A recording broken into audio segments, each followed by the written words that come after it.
Bonjour, bonjour à toutes et à tous, bienvenue pour cette nouvelle édition des Actus Sociales proposée par SD Works. Merci également pour votre assiduité à ce rendez-vous mensuel auquel nous sommes toujours très heureux de pouvoir vous accueillir en nombre, comme à l'accoutumée, parce que le nombre d'inscrits ne fait que croître. Donc, merci pour votre confiance et en tout cas la reconnaissance d'une certaine qualité de présentation et d'échange. Comme à l'accoutumée, je vais laisser encore une petite minute ou 2 petites minutes, pour permettre à tous ceux et toutes celles qui souhaitent nous rejoindre de le faire dans de bonnes conditions techniques et nous pourrons engager les échanges sur les thématiques retenues pour ce mois de juin 2024.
Bien, je pense qu'il est temps maintenant de pouvoir débuter cette session.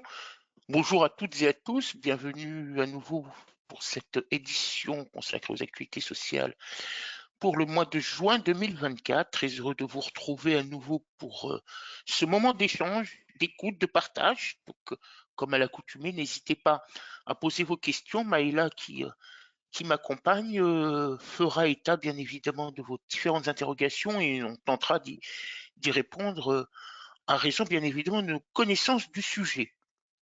Alors, ce mois-ci, je vous propose d'aborder, voilà, ça passe très bien, d'aborder les thématiques suivantes. Vous êtes maintenant au courant et amplement informé, bien évidemment, de cette volonté du gouvernement de simplifier le bulletin de paye, si je puis dire. Le dispositif est compris dans un projet de loi dit de simplification de la vie économique. Il a déjà eu un premier examen par le Sénat. Je vous dirai l'état des lieux des travaux parlementaires et bien évidemment le contenu du texte examiné par le Parlement. Je reviendrai également sur les arrêts de travail et acquisition de congés payés. Alors ici, par contre, il s'agit bien évidemment du sujet amplement débattu, amplement commenté, amplement présenté à travers de, de nombreux canaux, divers et variés. Alors, le temps qui nous est imparti ne nous permet pas de l'aborder avec, comment dirais-je, un caractère extrêmement aigu du sujet et aiguisé. Alors, quelques modalités pratiques, hein, pour revenir dessus. Posez vos questions et je vous dirai comment nous pourrons partager un moment beaucoup plus important s'agissant des modalités d'acquisition des congés payés notamment. Un point d'actualité, la mobilité intragroupe. Alors, c'est pas un sujet qui est très partagé par l'ensemble des participants, hein, tout dépend de la structure dans laquelle on se trouve, mais qui nécessite en tous les cas, si vous avez connaissance parfois d'une mobilité professionnelle, d'une entité juridique à une autre, la façon dont les choses doivent être traitées. Notamment en paye, alors on dira les incidences en paye, hein, bien évidemment, on ne va pas rentrer dans des modalités techniques, mais vous les rappeler. Informations complémentaires et j'achèverai par la jurisprudence. Les travaux équipés juridiques vous intéresseront bien évidemment beaucoup moins. Alors, qu'en est-il de cette simplification du bulletin de paye? Nous avions eu l'occasion de dire quelques mots par le passé, hein, cette volonté qu'a le ministre de l'économie de faire en sorte que le bulletin de paye, pardonnez-moi, que le bulletin de paye comprenne le moins de lignes possible et donc lui rendre une certaine visibilité au salarié. Compréhension, c'est autre chose, mais une visibilité. Et une lisibilité en même temps. Du bulletin de paye, et il a fait comparaison entre la façon dont le bulletin de paye est établi en France et ce qu'il est par exemple en Suisse, et on trouvera encore de manière plus simplifiée ce qu'il est dans d'autres pays assez proches.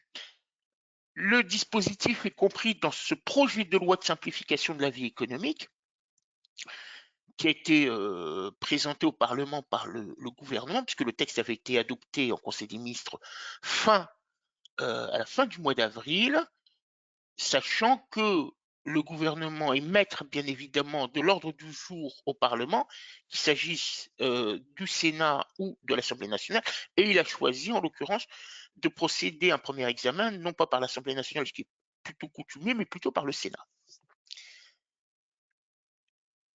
L'exemple que vous avez sous les yeux, je vous le dis tout de suite, vous pourrez bien évidemment réexaminer par vous-même l'ensemble des éléments chiffrés, ils sont cohérents ou pas, peu importe.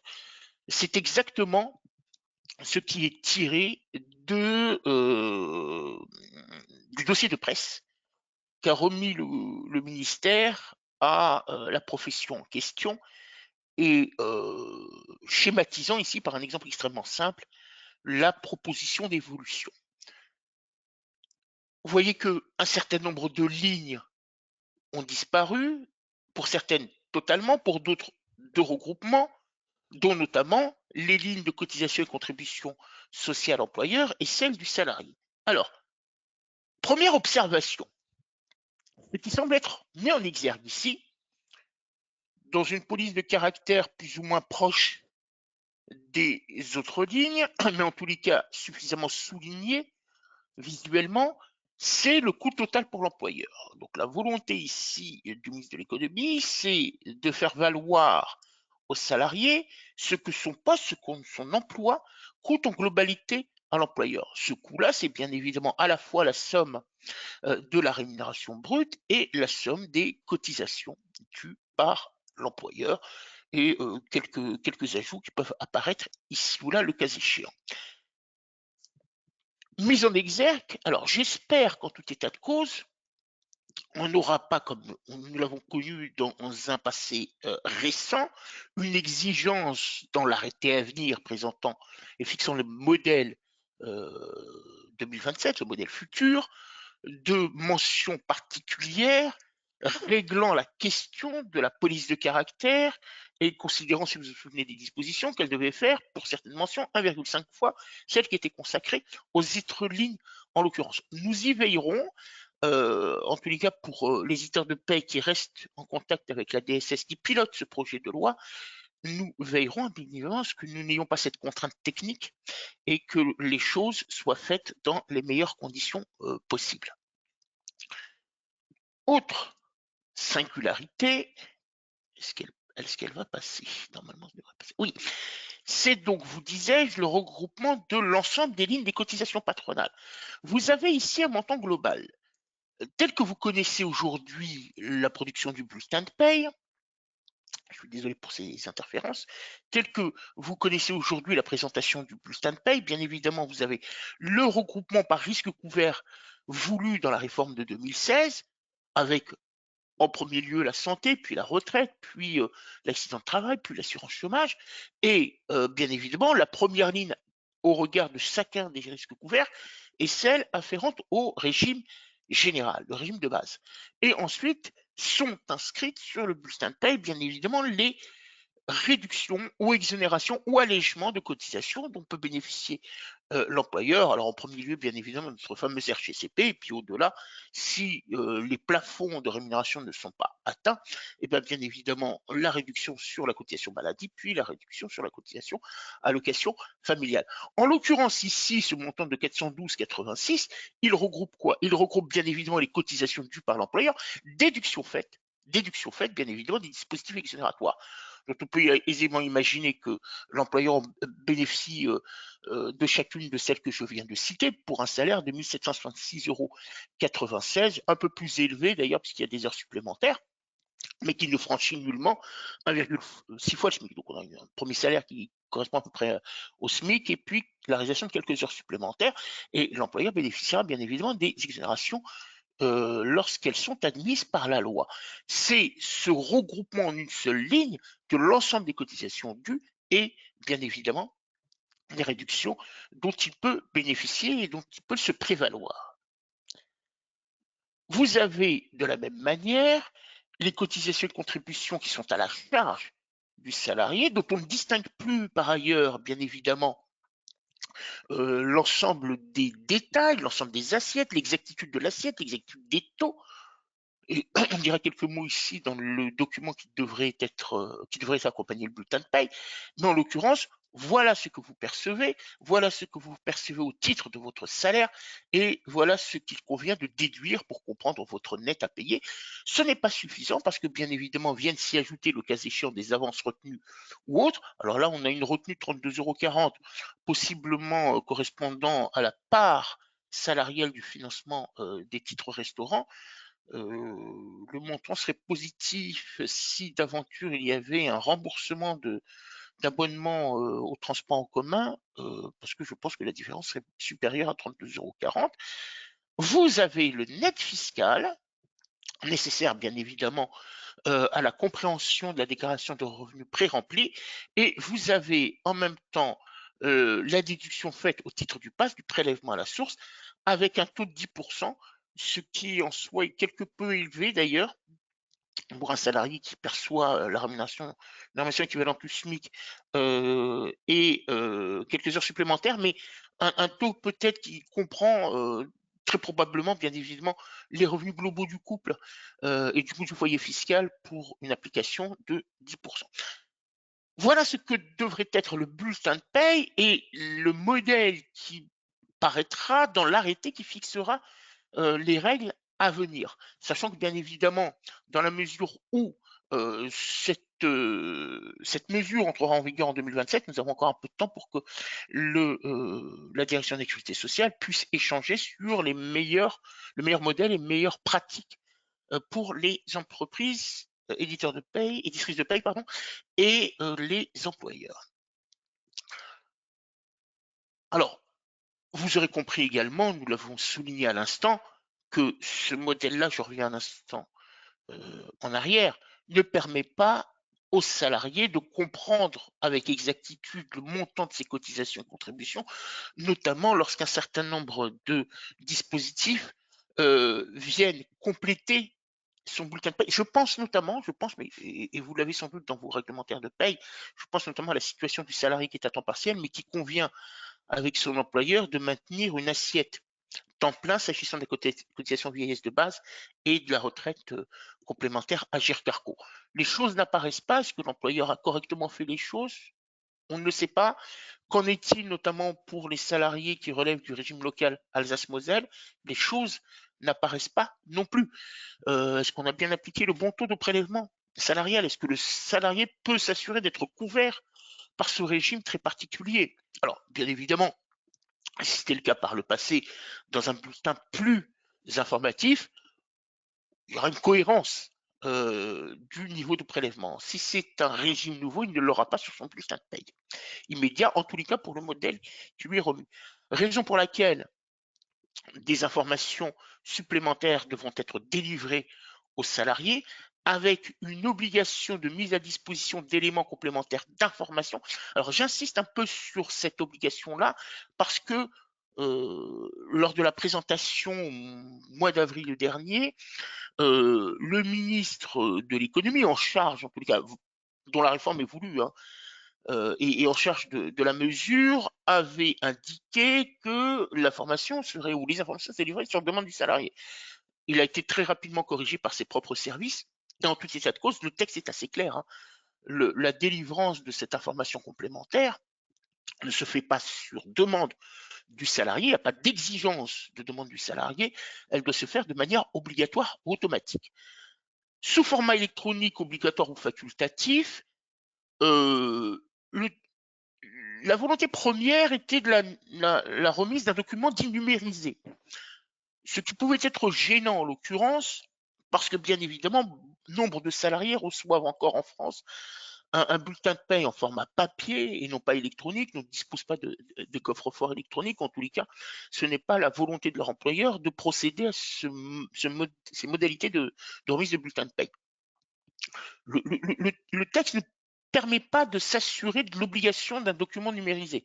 Donc j'espère que la DSS sera un peu plus explicite, mais la numérisation, le format dématérialisé de ce document semble être abandonné. Tout ce que nous dit l'article 7 de ce projet de loi, c'est qu'en tout état de cause, lorsque le format électronique est retenu, la remise, le dépôt doit se faire dans les mêmes conditions que le bulletin de paie électronique. Voilà, tout simplement. Donc en l'occurrence, un coffre-fort électronique, conditions d'intégrité des données et conditions de préservation et de conservation dans la durée de ces documents. Les modalités de mise en œuvre devront faire l'objet d'un décret à venir, nous dit le texte, décret, alors qui portera en lui seul le modèle, ce qui serait un peu surprenant puisque c'est plutôt jusqu'à présent un arrêté ministériel qui définit le modèle plutôt qu'un décret. Ça n'a pas le même niveau d'importance réglementaire. Est-ce que l'administration changera son fusil d'épaule? Bon, on le verra à l'avenir. Ou produira-t-elle deux textes, l'un relatif aux modalités de mise en œuvre portées par le décret et le modèle qui sera inscrit dans un arrêté. En tous les cas, comme à raison de l'impact que ça peut avoir dans nos systèmes d'information, il n'y a pas une grande différence, mais la nature juridique est assez surprenante. Tout cela pour dire que l'article 7 de ce projet de loi prévoit une entrée en vigueur, donc fixée par décret, et au plus tard le 1er janvier 2027. Il est assez probable que cette date du 1er janvier 2027 soit celle qui soit fixée par décret, et il est assez probable que, de la même manière qu'il a été défini d'entrée en vigueur antérieure, il s'agisse de la période d'emploi de janvier 2027 qui définira, qui arrêtera l'obligation de remise d'un bulletin de paye sous son nouveau modèle et donc de l'obligation de l'accompagnement d'information. Sachez par ailleurs que l'arrêté du 30 janvier 2023, vous l'avez certainement à l'esprit, avait fixé également deux modèles. Un modèle pour une phase transitoire qui a débuté le 1er juillet 2023 et un modèle plus complet pour une phase définitive qui devait entrer en vigueur le 1er janvier 2025. Force est de constater, et à notre demande, éditeur de paye, que l'intérêt est moindre de s'attaquer maintenant, si vous me permettez l'expression, à deux réformes assez proches dans le temps et qu'il convenait de manière plus aisée, plus simple, de s'intéresser au modèle 2027 tel qu'il vous a été présenté. Donc, normalement, à venir, il devrait y avoir des dispositions prises pour supprimer le modèle 2020. Alors, supprimer, attention, les entreprises ou les éditeurs de paye qui ont pu s'engager déjà sur ce modèle de manière assez anticipée, il n'est pas remis en cause. C'est l'obligation de remettre ce modèle-là au 1er janvier 2025 qui devrait être annulé. J'ajoute également que dans le cadre du processus parlementaire et d'examen parlementaire de ce projet de loi, les sénateurs ont rejeté l'article 7 pour des motifs divers et variés, et certains qu'on peut, peut-être gens que vous avez certainement partagé sur la pertinence d'un document qui rend moins compréhensible, bien évidemment, la paye du salarié, eh bien, ont rejeté le texte. Néanmoins, ce rejet sénatorial ne devrait pas avoir de conséquences lourdes sur le maintien du dispositif. Pourquoi? Parce qu'on connaît bien évidemment la majorité au Sénat qui n'est pas favorable à la majorité au gouvernement, mais la majorité à l'Assemblée nationale lui est favorable.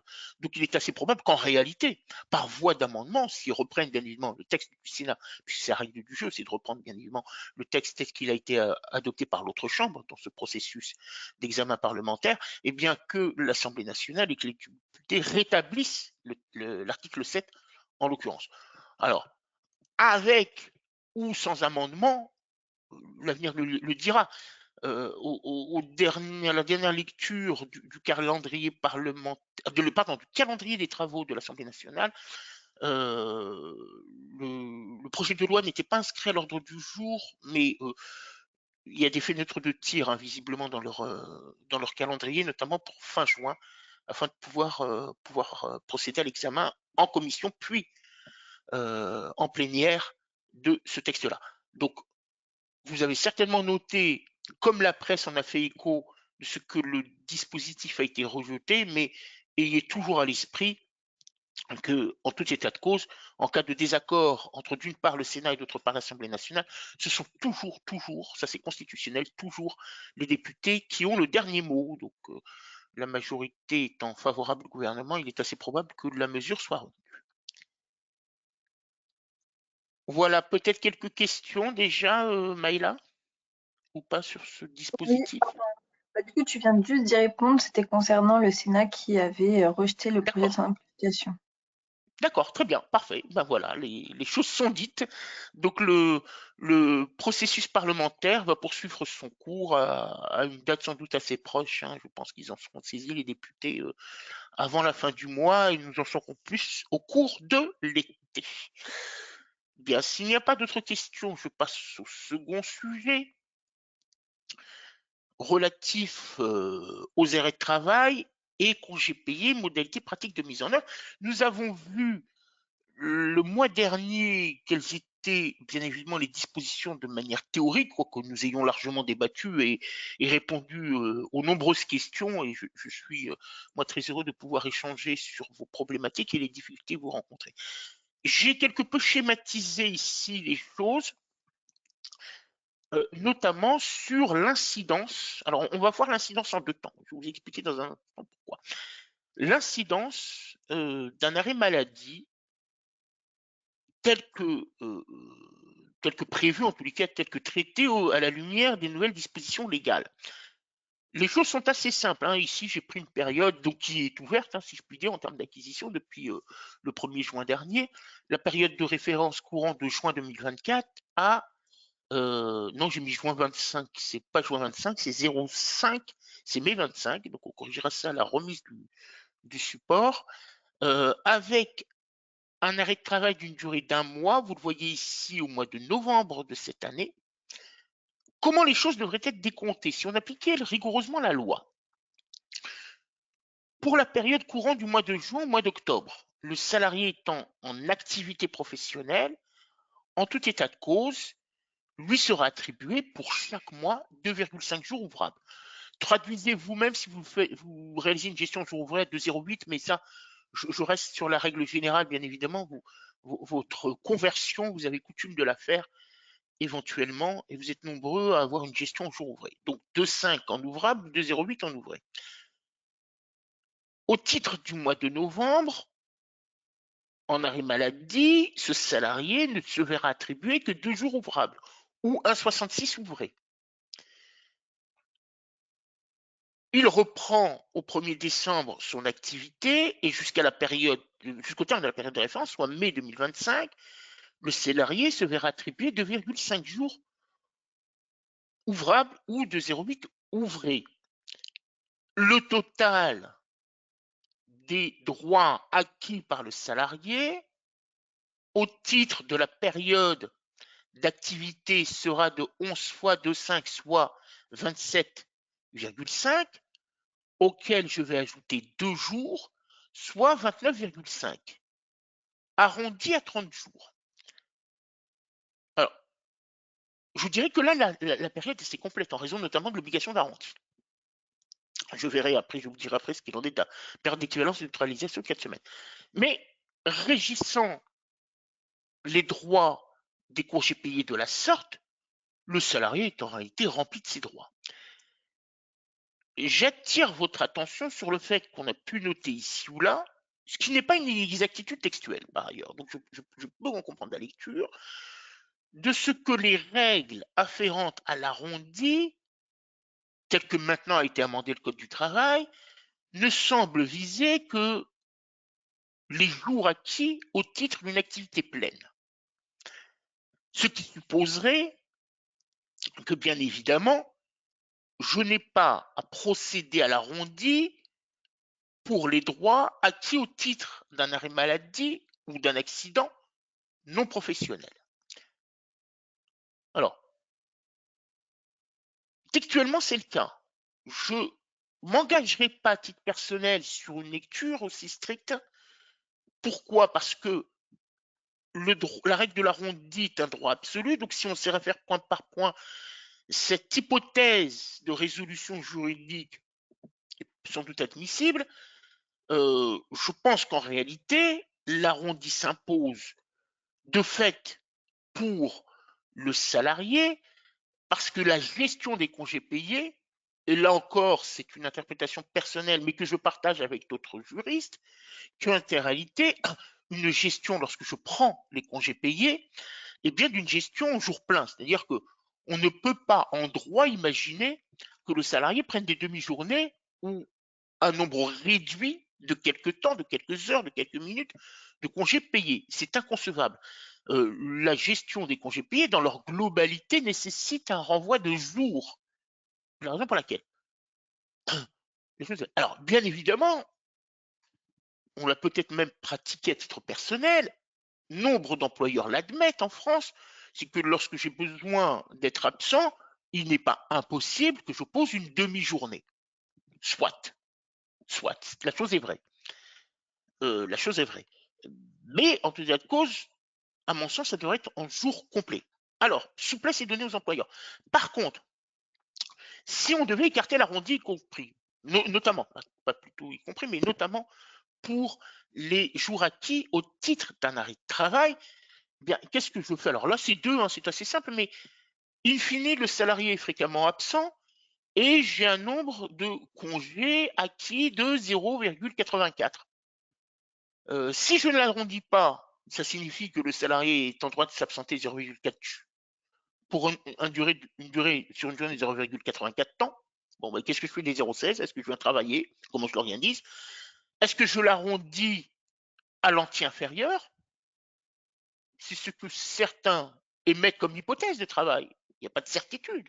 Ils ne disent pas que ce qu'ils doivent faire, ils disent que c'est une hypothèse de travail. Et dans ce cas-là, ben, ça veut dire que ce sont des droits acquis dont le salarié ne pourra pas faire usage, ce qui bien évidemment est contraire au principe d'acquisition de droits à congés payés dont je vous rappelle qu'il doit être considéré comme un temps de repos à raison du travail effectué. Et donc là, le salarié aura acquis un temps de repos, mais dont il ne pourra pas faire usage, parce qu'on est à l'entier inférieur.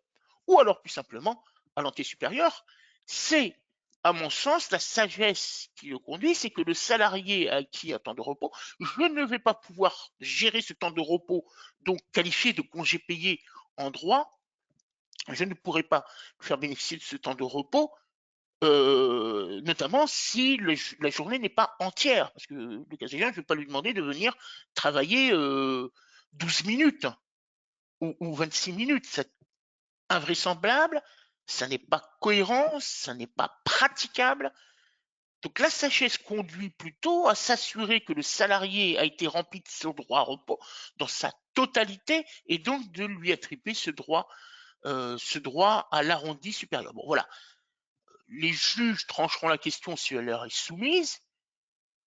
On verra ce qu'il en sera, mais je pense qu'il faut être cohérent entre la nécessité, le droit absolu dont bénéficiait le salarié d'un droit à repos et l'exercice effectif du droit à repos. Alors, il est effectif, bien évidemment, si je lui demande de ne pas être présent, en tous les cas, si il son congé payé pendant quasiment toute une journée, moins quelques minutes, mais je pense que dans l'effectivité, ça n'a pas de sens. Ça n'a pas de sens. On ne va pas demander à un salarié de venir travailler quelques minutes parce qu'il a acquis 0,86 jours, en l'occurrence. Donc, à mon sens, bien évidemment, l'arrondi doit se faire sur la totalité.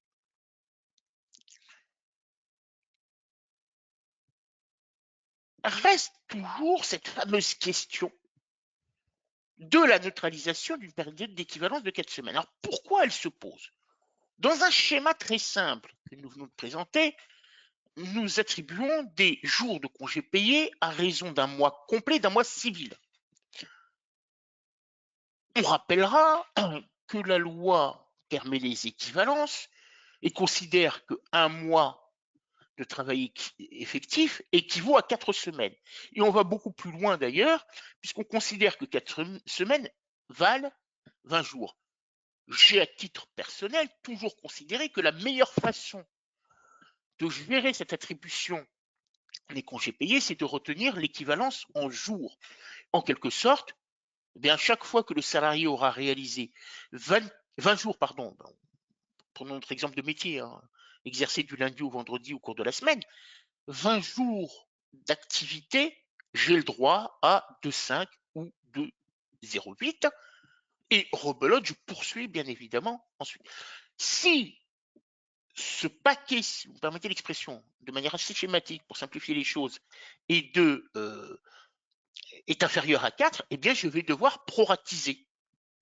En l'occurrence, bien évidemment, les droits versés, les droits acquis.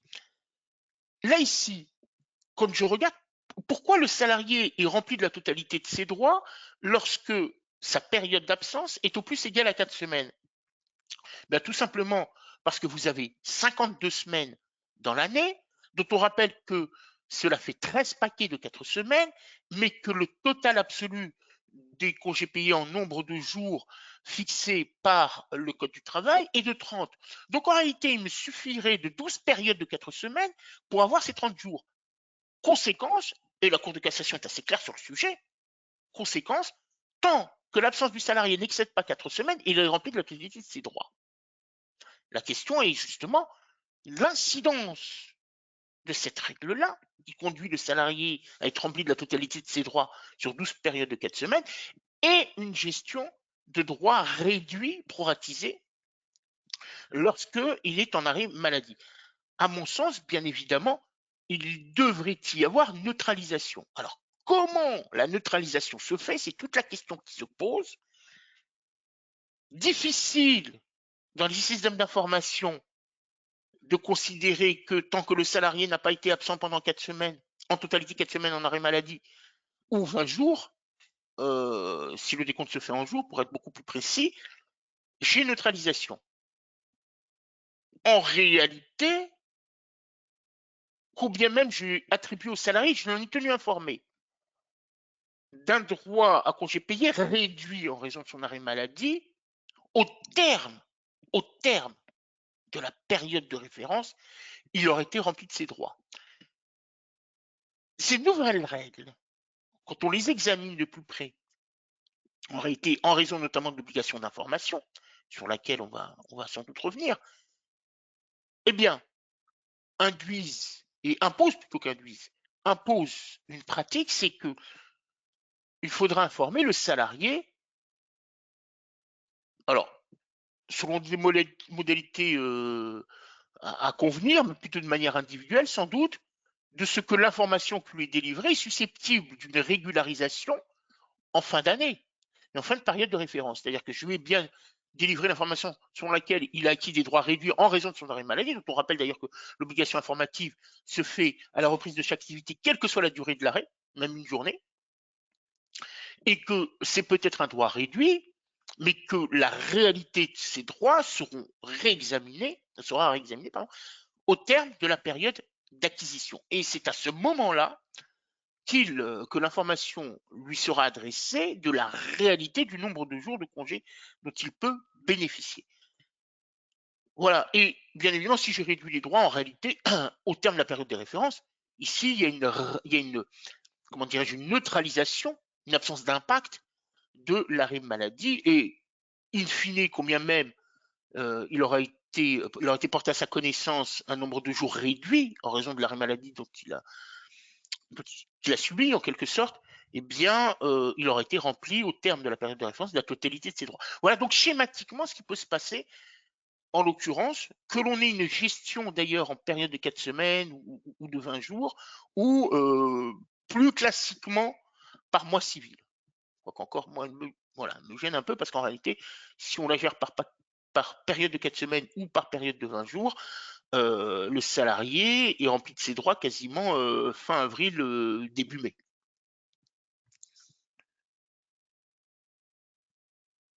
Quelques précisions supplémentaires qui sont également utiles hein, quant à l'assimilation du temps de travail effectif. Alors, on a vu ici quelques exemples de l'arrêt de travail résultant d'une maladie non professionnelle, on rappellera assez rapidement que lorsqu'en réalité cette absence est causée par un accident de travail, une maladie professionnelle, il y a pour la période d'absence une assimilation du temps de travail effectif. Peut-être également une précision fort utile, hein, c'est la question de la rechute. On rappellera que lorsque la rechute survient chez le même employeur, il y a bien évidemment continuité d'un traitement et de gestion en droit et fonctionnellement de l'acquisition pleine, puisqu'il y a assimilation du temps de travail effectif, hein, c'est une assimilation du temps de travail effectif. Par contre, la rechute chez un nouvel employeur, c'est un accident non professionnel, puisque ce n'est pas chez ce nouvel employeur qu'est survenu l'accident principal ou l'origine professionnelle de l'accident. La rechute est en réalité la continuité de l'événement accidentel qu'a dû subir malheureusement le salarié. Donc un traitement différencié, hein, mais je pense que maintenant vous avez peut-être coutume d'y répondre en tous les cas de la sorte. Quelques échanges fort intéressants que nous avons eus avec au moins une organisation patronale qui est celle portant notamment sur l'articulation avec les dispositions conventionnelles.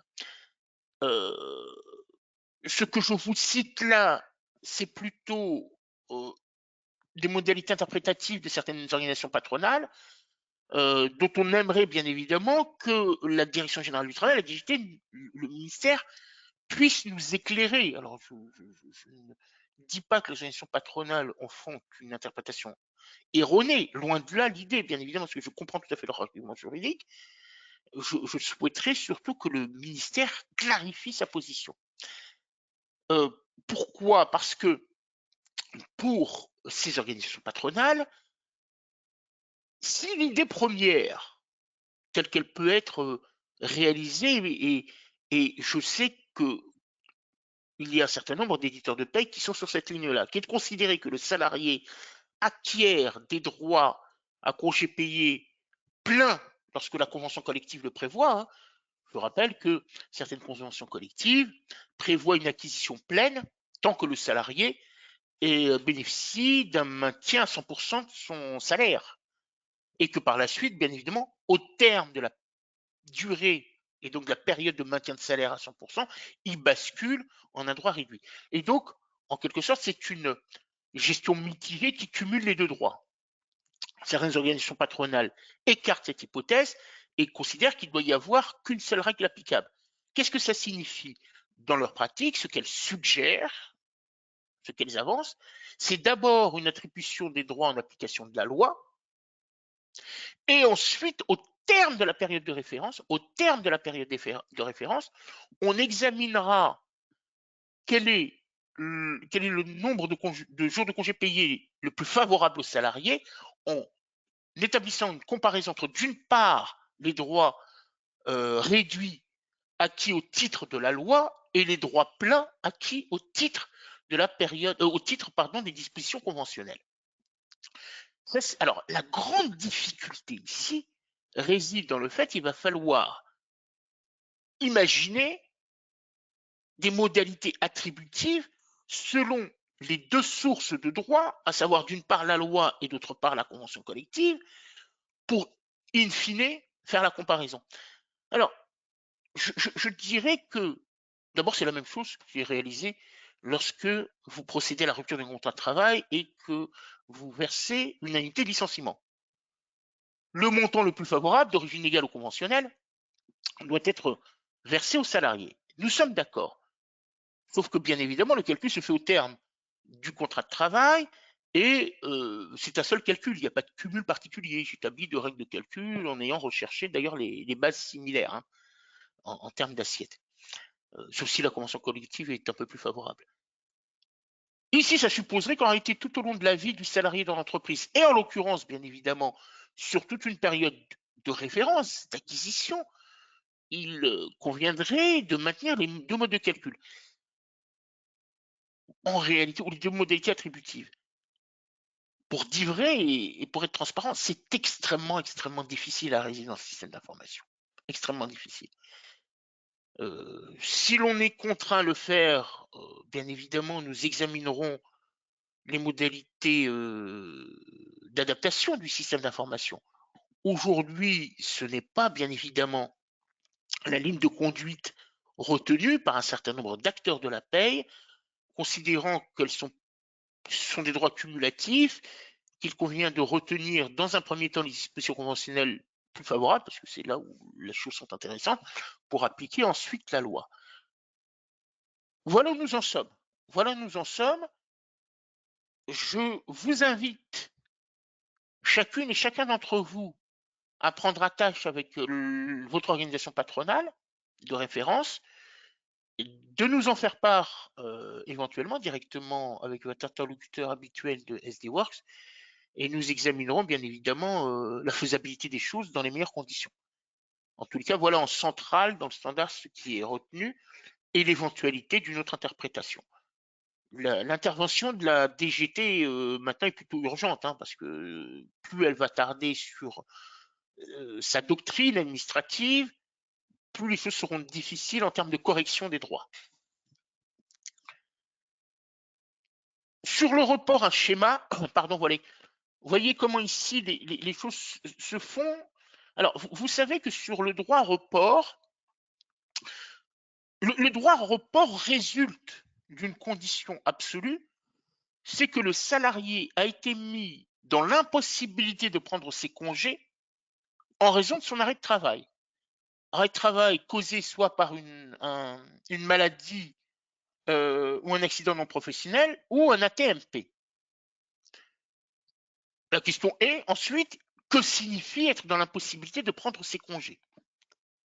Parce que au moment où il a posé ses congés, qu'ils ont été accordés par l'employeur, il tombe subitement malade, il ne peut pas prendre la totalité de ses congés. La même chose, la même conséquence également lorsque le salarié tombe malade au cours des congés, non pas avant ou tout début de ses congés, mais au cours des congés. Il a le droit à un report. Il a le droit à un report s'il a été mis dans l'impossibilité et il a 15 mois pour pouvoir en bénéficier, sachant que il a le droit à 15 mois alors, dans un premier temps, à compter de la réception du document d'information de ses droits et de la date limite de prise. Et la même chose, par contre, le point de départ du délai de report débute au premier, on va dire plutôt au premier jour, au dernier jour plutôt de la période de référence, lorsque l'arrêt maladie est à cheval sur 2 périodes de référence. Alors, il y a un moment donné un droit dit extinctif, pardonnez-moi. Alors, prenons l'exemple suivant. Alors, sachant que bien évidemment, la période d'acquisition s'achève au 31 mai de chaque année. Le salarié a été malade, il a acquis des congés sur la période courant de février 2024 à mai 2024, il a acquis des congés. Là, en l'occurrence, comme la durée de l'arrêt de travail est inférieure à un an, il n'y a pas de report extinctif, c'est-à-dire qu'on n'a pas perdu les droits au terme des 15 mois. Tout simplement. Par contre, vous vous souvenez très certainement qu'il y a une différence à faire entre l'arrêt d'une durée inférieure à un an et l'arrêt dont la durée est au moins égale à un an. Et en l'occurrence ici, l'arrêt est au moins égal à un an lorsqu'il se poursuit, notamment sur la période de juin 2024 à mai 2025, et la même chose ensuite de juin 25 à mai 26 et de juin 26, et il reprend son activité en février 2027. Voyez que, en l'occurrence, il a le droit à des congés acquis pendant l'arrêt d'au moins un an à la fin de la période d'acquisition pour un report, en tous les cas de 15 mois. Et ensuite, le congé acquis pendant l'arrêt de travail d'au moins un an de juin 25 à mai 26, lui, un report extinctif, puisque de toute façon, au-delà de 15 mois, il n'aura pas repris son activité. En l'occurrence, c'est totalement perdu. Et ensuite, pour la durée, effectivement, la question est, pour la durée de l'arrêt courant de juin 26 à janvier 27, y a-t-il des congés perdus? Y a-t-il un report extinctif de manière automatique, alors que l'arrêt de travail est d'une durée sur la période de référence? On dit bien sur la période de référence. Sur la période de référence, d'une durée inférieure à 1 an. À mon sens, non, mais la question se pose légitimement, parce qu'en réalité, l'arrêt de travail en lui-même, c'est un arrêt de travail continu de février 24 à janvier 27, pardon. C'est bien le même arrêt, c'est un arrêt continu. Mais il convient en réalité d'examiner chaque situation au regard de la période de référence. Et sur la période de référence, on a effectivement un arrêt inférieur à 1 an pour la dernière partie, de la même manière qu'on l'avait sur la première partie. Donc voilà, donc c'est schématique, il est conforme pour une grande partie à ce que dit la loi. Il y a peut-être encore une interrogation sur laquelle j'espère que l'administration du travail apportera toute la lumière nécessaire à la juste application des règles, notamment pour le dernier arrêt qui ne s'étale pas sur la totalité d'une période de référence. Alors, je ne sais pas si on a répondu à la totalité des interrogations qui ont pu encore surgir depuis notre dernier rendez-vous. Maëla, y a-t-il des questions? Oui. Oui. Alors, première question, comment proratiser un arrêt maladie qui ne dure pas un mois complet? Ah, comment proratiser les droits? Je suppose que oui. Oui, voilà. Alors, de la manière suivante, le salarié a un droit maximum de 20 jours et non pas de 24 jours, puisque ce sont des droits réduits. Alors, excusez-moi, je m'exprime en jour ouvré. En jour ouvrable, vous aurez fait la conversion, c'est 25 et pas 30. Je ramène le nombre de jours à due proportion. À supposer que le salarié était absent 5 jours, je fais une proportion, soit je fais, oui, je fais le nombre de jours multiplié, alors normalement qui est multiplié par le nombre de jours d'arrêt sur 20. Voilà. Donc c'est 20 multiplié par 5 divisé par 20. Et donc on devrait avoir la juste proportion, normalement. Autre Voilà, question. je le fais de tête rapidement, mais je pense que sur une calculatrice, ce serait aussi bien fait. Ok. Autre question, nous sommes en jour calendaire et non en jour ouvrable et jour ouvré. Acquisition en calendaire soit 3 jours par mois. Quel est le calcul? Ah, mais vous êtes alors dans ce cas-là dans une attribution plus favorable. Parce que 3 jours par mois, ça suppose en réalité que vous donnez une 6e semaine. Bonne question. Bonne question. Je pense que la même proratisation doit se faire. Légalement, le salarié doit acquérir au plus 20 jours, en jours ouvrés, non pas 25, ou 25 et non pas 30, mais la loi ne s'oppose pas en aucune manière à l'attribution d'une durée plus longue. Donc la même proportion peut se faire. C'est-à-dire que l'exemple que je donnais tout à l'heure sur 20 jours, on pourrait le prendre sur 30 jours ouvrables ou 30 jours calendaires. Alors, si je comprends bien, on est sur 30 jours et on attribue 3 jours par mois. Donner 3 jours par mois, c'est au-delà de 5, donc c'est l'attribution d'une 6e semaine. Donc la 6e semaine devrait recevoir la même proratisation et la même proportion et la règle de proportionnalité que j'indiquais tout à l'heure. Voilà, et donc le salarié devrait avoir plus de 25 jours ouvrables, ou plus de 30, oui, plus de 25 jours ouvrables, puisque c'est la limite première. Mais on est dans les mêmes règles de proratisation. Je ne suis pas gêné par le fait qu'on attribue une 6e semaine, loin de là, bien évidemment. Autre question peut-être, Maïla? Oui, qu'en est-il des jours d'ancienneté conventionnelle? Bonne question. À dire vrai, il faudrait examiner chacune des conventions collectives. Est-ce que l'attribution se fait de manière identique? Est-ce que c'est j'ai des droits?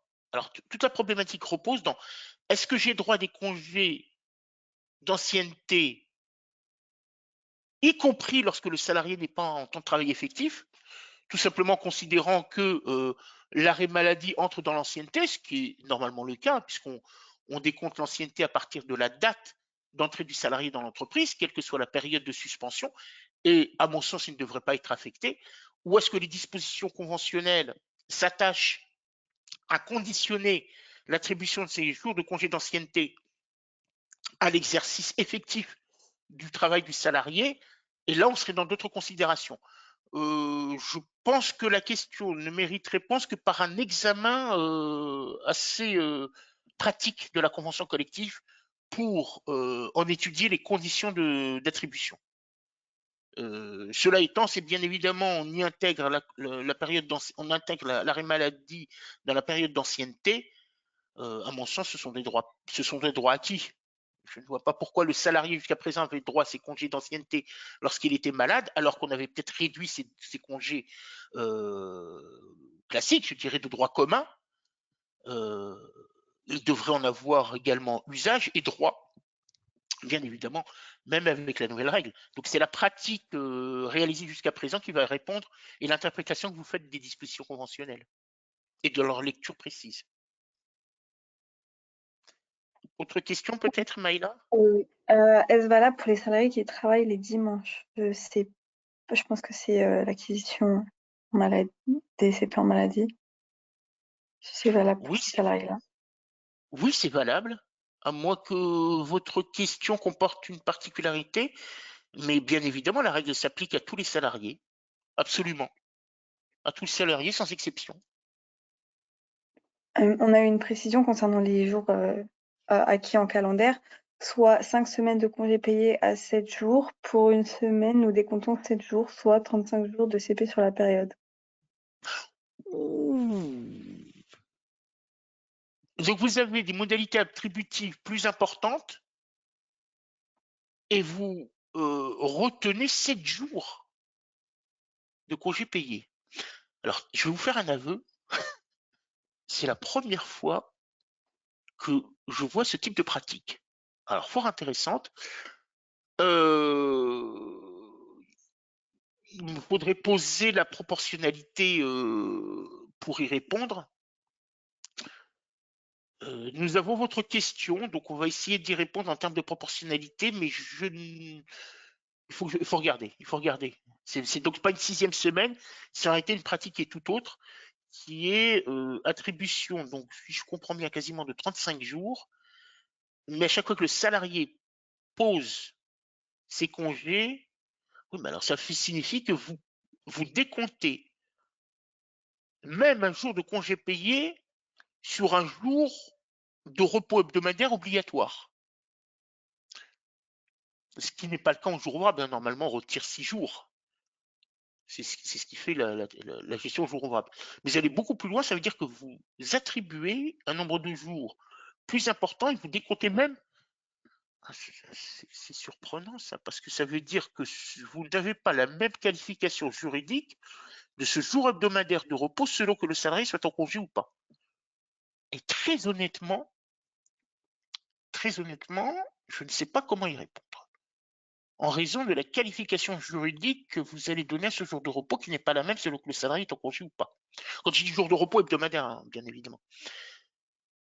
Je ne sais pas. Je préfère vous dire très honnêtement que je ne sais pas. Il faudrait poser Alors, en termes de proportionnalité, on arriverait peut-être à un résultat. En termes de droit, je m'interroge. Je m'interroge. Voilà, je suis désolé, madame ou monsieur, je ne sais pas qui a posé la question. Mais l'exemple est assez intéressant et la traduction juridique de ces périodes-là pose question. C'est tout ce que je peux vous dire. Bon, merci de nous l'avoir posé, ça nous oblige à réfléchir à des modalités que nous n'imaginions pas jusqu'à présent, que je ne connaissais pas d'ailleurs à titre personnel. Voilà, désolé de ne pas pouvoir aller plus loin. Maïla, peut-être une question suivante? Oui. Excusez-moi, je n'ai pas compris le report extinctif. Est-ce que si un arrêt dure 1 an au total, alors les CP ne sont pas acquis en AT et en arrêt maladie? Non, ça veut dire surtout que, alors, les CP sont acquis, mais c'est leur utilisation. Vous avez un délai de report de 15 mois. Ce délai, et au terme de ce délai de report de 15 mois, vous êtes encore en arrêt maladie. Eh bien, vous êtes en arrêt maladie, est-ce que ça signifie que vous accumulez ce report sur d'autres périodes, ce qui signifierait que le salarié pourrait se retrouver avec un nombre conséquent de reports, ou pas? Alors, sur l'application immédiate, il y a bien un droit extinctif, un report extinctif, parce que vous ne pouvez pas cumuler sur la période site ouverte en cours, hein, vous ne pouvez pas cumuler autant de droits de report sur plusieurs années. Donc, à un moment donné, si au terme des 15 mois, vous êtes toujours en arrêt maladie, c'est perdu. Voilà ce que signifie un report extinctif. Et sur la période au cours de laquelle vous êtes en arrêt maladie, qui a en même temps éteint le droit antérieur, vous avez toujours un report, mais qui se reportera sur 15 mois plus tard. Mais sur la première période, c'est extensif parce que au cours des 15 mois et au terme des 15 mois, vous êtes toujours en arrêt maladie. Donc, vous n'avez pas de report. Donc, vous ne pouvez pas cumuler report sur report parce que ça signifierait bien évidemment qu'à votre retour, vous allez vous retrouver éventuellement avec, notamment en ATMP, vous retrouvez avec 60, 90 jours ouvrables. Bon, la chose n'est pas possible. Ce caractère extinctif de report sur les droits qui sont en acquisition depuis l'entrée en vigueur de la loi, c'est l'incidence. Par contre, je ne peux pas vous garantir de la même manière sur les droits antérieurs, notamment avec cette rétroactivité au 1er décembre 2009. Là, incontestablement, il est utile que la DGT le dise, parce que pourquoi? Parce que le droit report, le départ du droit report, alors en l'occurrence ici, c'était au terme, bien évidemment, de la période de référence. Et dans l'autre cas, c'est que si vous êtes présent au terme de la période de référence et que vous avez repris le travail avant, et le délai de report débute au moment où l'employeur informe le salarié, bien évidemment, des droits acquis et du délai pour les prendre.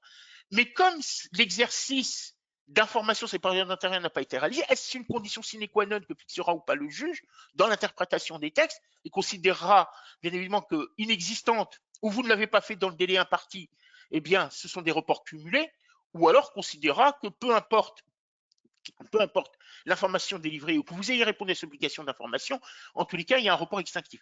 Sur la période avant avril 2024 et jusqu'au 1er décembre 2009, là, c'est une interprétation qui est ouverte et notamment dans l'attente qu'en fera la jurisprudence. Par contre, pour la période ouverte depuis le 24 avril, c'est en tous les cas l'impossibilité de cumuler plusieurs périodes de report ensemble, parce que bien évidemment, au retour du salarié, s'il est absent dans l'exemple qu'on a donné quasiment 3 ans hein, à peu près, ça ferait des reports de 60 ou 90 jours, donc ouvrables. Donc, en tout cas de cause, ça veut dire qu'il ne viendrait pas travailler pendant 3 mois, 2 ou 3 mois, voire plus d'ailleurs, parce qu'on part en jour ouvrable, et si on part en jour ouvré, c'est la même chose, hein, parce qu'on ne verra pas pendant 7 ans. Voilà ce que signifie le report extinctif. Autre question, Maëla? Oui, alors, bonjour. Pouvez-vous préciser ce qu'il vous manque de la part de la DGT? Oh, ben, voilà un exemple que je viens de donner. Mmh. Voilà un exemple que je viens de donner. Ce qui nous manque de la part de la DGT, c'est cet exemple-là, c'est l'articulation convention collective loi.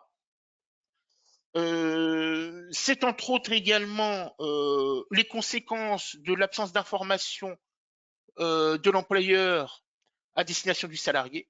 Il ne l'a pas fait ou il l'a pas fait dans le délai d'un mois. Bien évidemment, une interprétation personnelle des conséquences, elles peuvent être plus ou moins lourdes. C'est également la gestion de l'arrêt maladie à cheval à la date d'entrée en vigueur de la loi, soit le 24 avril dernier. Qu'en est-il des droits? Est-ce que je dois apprécier les droits au terme de l'arrêt ou est-ce que je dois distinguer les modalités selon, avec les règles rétroactives, selon que l'arrêt, pour les jours acquis au titre de l'arrêt, mais avant le 24 avril, c'est-à-dire jusqu'au 23, et les jours acquis à compter du 24. Voilà, il y a déjà 4 questions sur le sujet de la part de la DGT. Et je pense qu'en l'occurrence, il y en a encore d'autres, et il y a au moins celles-là qui me viennent à l'esprit. Et là, pardon, et j'oubliais, oui, une cinquième, c'est la gestion de la période de neutralisation de 4 semaines ou de 20 jours. Voilà, vous en avez déjà 5, en l'occurrence, pour lesquels, bien évidemment, l'éclairage de l'administration nous serait fort utile, parce qu'à un moment donné, ça va conditionner, bien évidemment, nos paramétrages, pour toute partie de nos paramétrages. et la régularisation sur les périodes antérieures. Hein. Bien évidemment, il vous faut.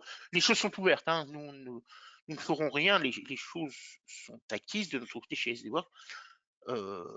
Les choses ne se feront que selon les décisions de gestion de ces droits-là par les clients. Il n'y aura pas d'automatisation. Autre question peut-être, Maïla?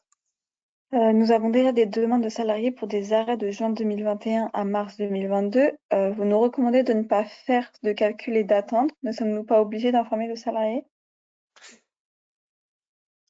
Alors d'attendre, nous souhaitons un éclairage de la part de l'administration pour nous dire comment gérer ces situations-là.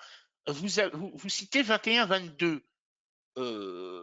Ça remonte à moins de 3 ans. Donc la prescription triennale, ils sont dans la période de prescription triennale. Le fait est, c'est que leur demande est légitime. Elle est légitime déjà, et nous avions fait patienter bien évidemment nos clients à l'époque, depuis la décision de la Cour de cassation du 13 septembre, qui a un véritable tsunami, mais les salariés étaient en droit, bien évidemment, de demander à ce que leur soient appliquées les règles telles qu'interprétées par la Cour de cassation, par les juges. Là, on est obligé d'y répondre. Je dis tout simplement que, selon quel droit les droits sont bien évidemment fixés par la loi. 2, dans quel délai ils devront en faire usage. Et c'est là déjà une première difficulté.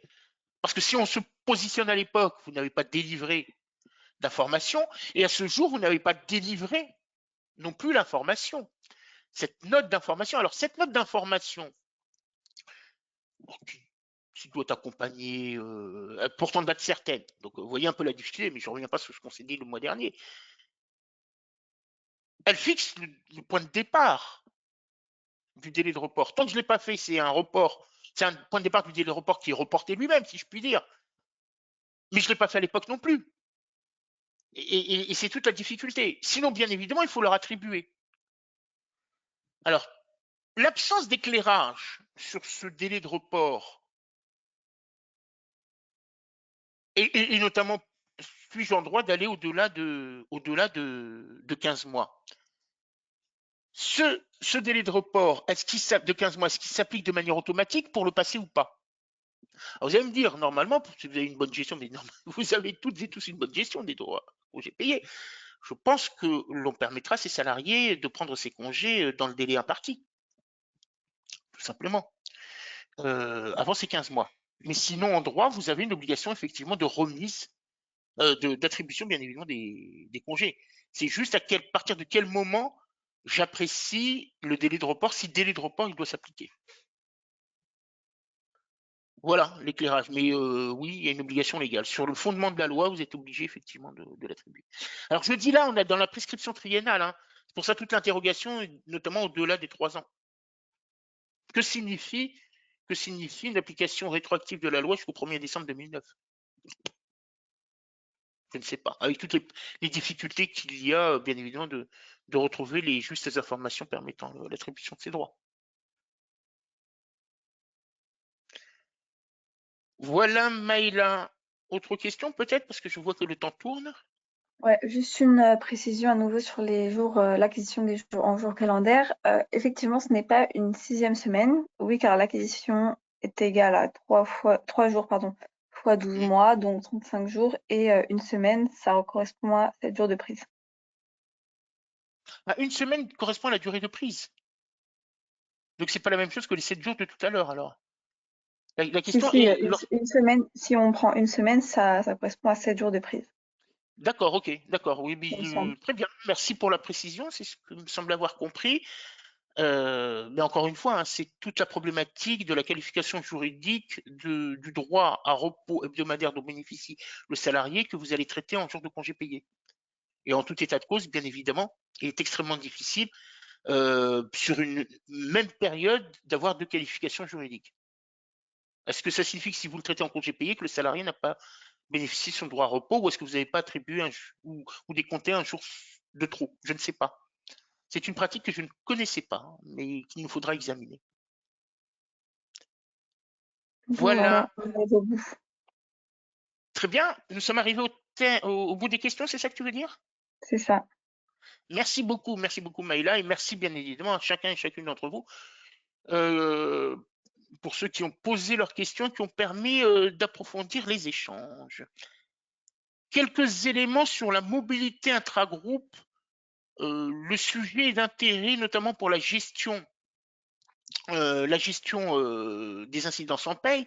Alors, un exemple, hein, quand on parle de mobilité intragroupe, c'est la constitution d'une d'un groupe d'entreprises en groupe, en holding, donc vous avez généralement une maison mère, une filiale A, une filiale B, et la mobilité peut se faire absolument dans tous les sens, entre filiales ou entre maison mère et filiales. Ce que nous dit les juges et les jurisprudences constantes maintenant depuis plusieurs années, c'est que la mise en œuvre de cette mobilité intragroupe est conditionnée par la conclusion d'une convention tripartite. Cette convention tripartite suppose bien évidemment des négociations et la signature de l'employeur 1 et de l'employeur 2 ainsi que du salarié. C'est une condition absolue parce que d'abord, un écrit est obligatoire, qu'il y ait absence de présomption de mobilité intragroupe s'il n'y a pas d'écrit, et lorsqu'on dit alors absence de présomption, c'est-à-dire qu'on ne peut pas tirer de la réalité de la mobilité d'une convention le seul fait que ici ou là on ait pu se mettre d'accord sans l'établissement d'une convention actant de la mobilité, des conditions de mobilité. Et donc la nécessité d'une convention entre toutes les parties. Auquel cas, l'absence de prévention et l'absence de convention signifie que la mobilité, ce que en réalité chacune des parties aurait pu considérer comme une mobilité, doit se comprendre juridiquement comme une rupture du contrat de travail par l'employeur 1. Alors se posent ensuite, bien évidemment, toutes les conséquences de la rupture, c'est-à-dire d'une absence du respect de la procédure de rupture du contrat de travail, et bien évidemment de la cause réelle et sérieuse de cette rupture du contrat de travail par l'employeur 1, et donc la remise en cause, in fine, en quelque sorte, de la mobilité. Lorsque les conditions requises par les juges sont remplies, notamment cette convention tripartite est présente, eh bien, la continuité du contrat de travail. En conséquence, cette continuité du contrat de travail suppose bien évidemment qu'il y a reprise de la totalité des données de paye. D'abord, continuité, ça veut dire qu'il n'y a pas de rupture. Cela s'assimile aisément par ce que nous appelions précédemment l'article L122.12 du Code du travail. Vous m'excuserez, hein, je sais que la nouvelle dénomination des articles date de quelque temps, mais j'ai toujours difficulté à retenir l'esprit. Mais en clair, les incidences sont équivalentes, sont celles en réalité d'un mécanisme de fusion-absorption, si je puis dire, en l'occurrence.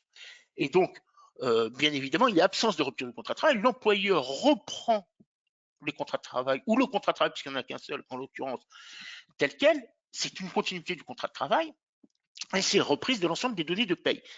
Alors, quand on parle de reprise de l'ensemble des données de paye, bien évidemment, toute la gestion du plafond de cotisation, par exemple, donc il y a continuité, c'est la même chose pour la RGCP, la réduction générale de cotisation patronale, et des autres mécanismes et dispositifs exonératoires ou des réductions de taux que l'on connaît. Ça signifie bien évidemment la reprise notamment du SMIC, proratisé, tel qu'il avait été connu chez le premier employeur. C'est la reprise également de l'ensemble des rémunérations, et je fais masse. Et de cette continuité, eh bien, le player 1 aura bénéficié de la RGCP jusqu'au départ du salarié, et l'employeur 2 bénéficie de la RGCP dès l'arrivée du salarié, mais tenant compte bien évidemment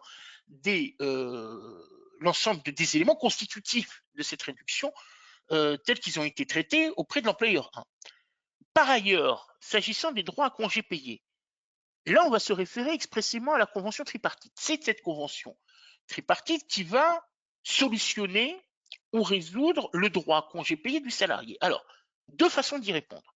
La première, c'est le salarié conserve ses droits à congé payés, ils sont transférés chez l'employeur 2, et bien évidemment, il en fera usage. Charge à ce que la question de l'indemnisation soit résolue dans la convention tripartite, et donc éventuellement que l'employeur 1 indemnise l'employeur 2 de la prise des congés payés qu'il sera obligé d'assurer. Ça, c'est une première façon de faire. La deuxième, et à mon sens juridiquement non valide, qui serait je solde des congés payés chez l'employeur. Alors pourquoi non valide? Parce que le salarié a le droit à des congés payés. Il a une garantie absolue du droit national et du droit communautaire à un repos tiré de son activité. Donc si l'on solde des congés payés au moment du départ du salarié, c'est-à-dire que ce droit-là, il ne peut pas l'exercer. D'une part, sur l'objet même du droit à congé payé, c'est le repos. Deuxièmement, l'indemnisation, pardon, euh, oui, les règles sont assez claires, à la fois dans le Code du travail, aussi bien que dans la convention, la charte des droits fondamentaux sur laquelle s'est appuyée la Cour de cassation pour établir ces choses du 13 septembre dernier. On ne peut pas convertir un droit à congé payé en une indemnisation, sauf dans le cas de la rupture du contrat de travail. Donc si on applique rigoureusement et l'esprit du texte et le texte en lui-même, bien évidemment, il ne peut pas y avoir, dans le cadre d'une mobilité intragroupe, de solde des congés payés et ensuite le salarié ne pourrait pas bénéficier d'arrêter ses congés payés. Alors je vous parle particulièrement des congés payés, je ne parle pas bien évidemment de RTT, autres compteurs sur lesquels on s'interroge parfois, puisque les RTT sont attachés d'abord à une forme, une organisation du temps de travail qui est celle de la réalisation d'heures au-delà de la durée légale et donc avec une contrepartie de RTT, des jours de RTT, forme d'organisation du temps de travail qui ne retrouvera pas peut-être chez l'employeur 2. Et en réalité, l'acquisition se fait sur la réalité et l'effectivité de ce temps de travail supérieur à la durée légale, qui sera celle d'une temps de travail chez l'employeur 2. Donc il n'aura peut-être pas de durée de travail supérieure à la durée légale avec attribution de RT, ou alors peut-être une durée inférieure ou plus longue, qui conduira à un nombre d'attributions de RTT beaucoup plus important ou moins important le cas échéant. Donc les RTT peuvent être soldés, pas les congés payés. Bon voilà, alors plusieurs choses à retenir. Un, la présence absolue d'une convention tripartite. Voilà, je ne peux pas le dire autrement, hein, absolue. Fixant le départ du salarié à une date d'un salarié, d'un employeur 1, un employeur 2 et les modalités. 2, parce que sinon le salarié pourrait se prévaloir d'une rupture abusive du contrat de travail. Et cela coûte très cher à l'employeur 1 alors que lui, il était peut-être de bonne foi. Donc il faut que l'employeur 1 s'assure de la réalité, bien évidemment, de cette convention tripartite. 2, principe de continuité du contrat de travail. L'employeur 2 reprend le contrat de travail tel qu'il est, sauf bien évidemment à imaginer à ce que le salarié plutôt s'engage sur un poste plus important avec une nouvelle rémunération, mais en tout état de cause, respecter les droits minimaux du salarié. Absence de rupture et la gestion des congés payés. Alors, non, pardon, l'incidence en paye, c'est la reprise d'ensemble des données, plafond, RGCP et tout ce qui va avec, et droit congé payé, s'assurer qu'il y a un bon transfert pour que le salarié puisse faire usage de ses droits congés payés. Voilà ce que je voulais vous dire sur la mobilité intragroupe. Quelques informations complémentaires. Alors, on va parler des IJSS. Vous savez que le décret du 12 avril 2021 qui est venu réformer les modes de calcul des IJSS comportait deux périodes d'entrée en vigueur. Une période qui a débuté au lendemain de la publication du texte au journal officiel, publication de mémoire le 14 et donc entrée en vigueur le 15 avril, si je ne m'abuse, et une deuxième phase, dite la phase finale ou définitive, hein, après la phase transitoire, au 1er janvier 2023 dans un premier temps, puis au 1er juin 2024. Nous avons à plusieurs reprises sollicité la DSS pour nous éclairer, nous instruire sur les modalités de mise en œuvre. Chaque fois, nos sollicitations ont été repoussées parce qu'ils avaient à l'esprit, bien évidemment, la réforme voulue toujours par le même ministre de l'économie, qui l'avait exprimée d'ailleurs selon certaines modalités au cours de l'été dernier, notamment par cette idée d'instaurer un délai de carence de versement des IGSS par la CEPAM beaucoup plus long qu'il n'est aujourd'hui. Aujourd'hui, 3 jours, on voulait le porter à 7 jours. Idée qui a provoqué, disons, un réel mécontentement de la part de nombreux employeurs et d'organisations patronales, et idée qui avait été rejetée par l'ancienne première ministre. In fine, nous n'allons pas mettre en place cette phase finale, cette phase transitoire. Net Entreprise en a fait état, d'ailleurs, de ce qu'un décret à venir va annuler l'entrée en vigueur de la phase finale. Alors, dommage qu'il n'ait pas été publié avant le 1er juin. Bon, c'est comme ça, donc il sera rendu public au-delà de cette date d'entrée en vigueur. Mais au moins, l'information est délivrée, donc nous en sommes rassurés. Et nous devrions, en toute cause, et là on comprend un peu mieux, bien évidemment, l'attentisme, le rejet de nos invitations par la DSS, nous devrions avoir une réforme du calcul avec tout ce que cela implique de reprise ou non des pistes envisagées par la Cour des comptes. Là aussi encore, un rapport qui a été longuement commenté dans la presse spécialisée ou non et repris par vos canaux d'information habituels. Et notamment, bien évidemment, cet allongement, l'idée encore reprise de l'allongement de la carence portée de 3 à 7 jours et de l'instauration d'un jour d'ordre public de non-maintien de salaire qui s'appliquerait à la fois à la CEPAM, ce qui n'est pas très difficile, parce qu'il suffit de l'inscrire bien évidemment dans la loi de financement de la sécurité sociale, et pour les employeurs, ce qui écarterait l'application d'un maintien de salaire dès le premier jour d'arrêt de travail. Alors, tout cela nécessite absolument des adaptations de nature législative. Là où les mesures devraient être inscrites dans le prochain projet de loi de financement de la sécurité sociale pour 2025, que l'on connaîtra plutôt pour sa version définitive au cours de l'adoption au Conseil des ministres qui intervient assez généralement fin septembre et d'examen du Parlement début d'examen par le Parlement début octobre, aux premières quinzaines d'octobre. Après, il y a un calendrier assuré avec le projet de loi de finances budget de l'État, si je puis dire. Qu'est-ce que cela signifie? Cela signifie que pour notre part, nous espérons que la DSS reviendra vers nous, puisque c'est la même DSS, Direction de Sécurité Sociale, qui a la charge de la rédaction du PLFSS. Voilà, donc il y a les orientations politiques et la orientation voulue par les différents ministères, par l'exécutif, hein, Matignon et l'Élysée, et puis ce sont bien évidemment les membres de la DSS qui en font la rédaction, qui en font la rédaction, l'articulation avec les dispositions existantes. Nous en espérons bien évidemment quelques échanges, quelques avancées sur la connaissance, pour deux raisons. La première, c'est qu'il va falloir que nous nous adaptions très rapidement. S'ils peuvent délivrer déjà le contenu, une partie du contenu du PLFSS, cela nous faciliterait grandement les adaptations dans les CRH. Et deuxièmement, c'est la date d'entrée en vigueur de la réforme.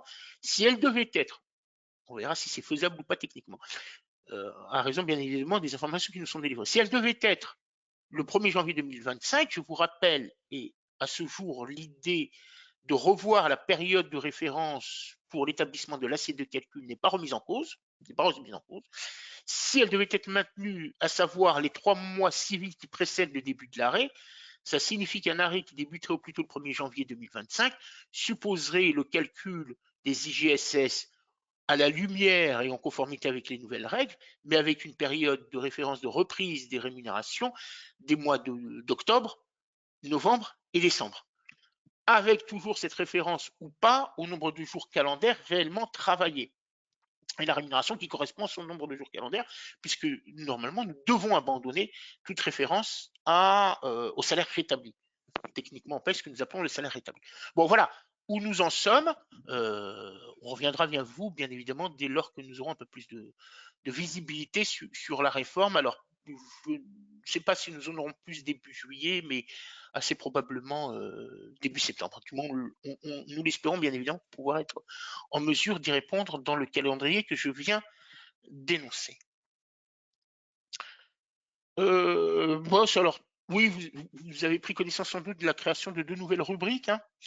Alors, pour une période de consultation, donc nous en profitons, nous, pour faire observation de quelques points, interrogations. Alors, on a commencé un peu à regarder les règles afférentes à l'exonération applicable au contrat d'apprentissage, notamment pour la proratisation des 79% du SMIC en cas d'absence du salarié,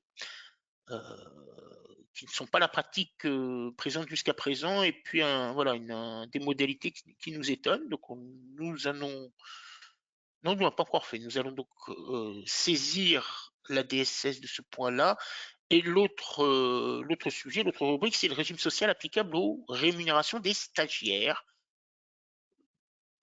Enfin bref, lu très rapidement, en diagonale, pas d'observation spécifique, mais il faudrait que l'on reprenne bien évidemment point par point chacun. Alors c'est une période de consultation, donc bien évidemment ce n'est pas la version définitive, hein. En l'occurrence,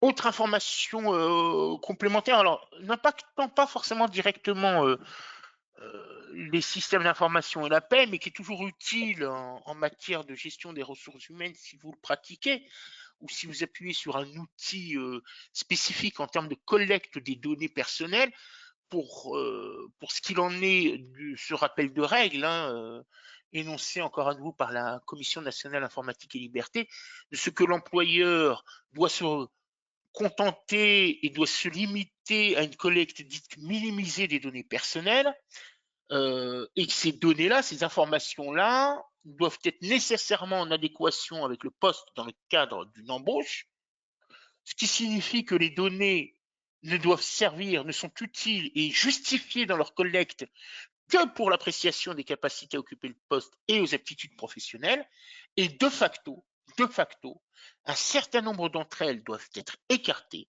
L'employeur ne doit pas procéder à leur recueil, et en l'occurrence, dans le cas qui a été soumis à la CNIL, c'est le lieu de naissance du salarié, pas sûr que ce soit utile à la réalisation des missions à venir, la situation familiale. On parle bien d'embauche, hein, parce que la situation familiale, voilà, dans le cadre d'une procédure d'embauche et d'entretien, la situation familiale est peut-être utile ultérieurement, notamment pour la couverture mutuelle ou prévoyance. Ça peut se comprendre. Mais en tous les cas, pas au moment où il procède à l'entretien d'embauche, ou encore les salaires perçus chez le précédent employeur. Donc ces données-là, à titre d'exemple, en toute logique, et je dirais oui, en toute logique et objectivité, elles ne vont pas servir à appréciation des capacités à occuper le poste. Voilà. Que je sois né à tel ou tel endroit, ne serait-ce pas plutôt ma formation initiale et mes expériences antérieures qui permettraient à l'employeur d'en juger, ou comme pratique parfois des tests ou des essais, si tel est le process de recrutement.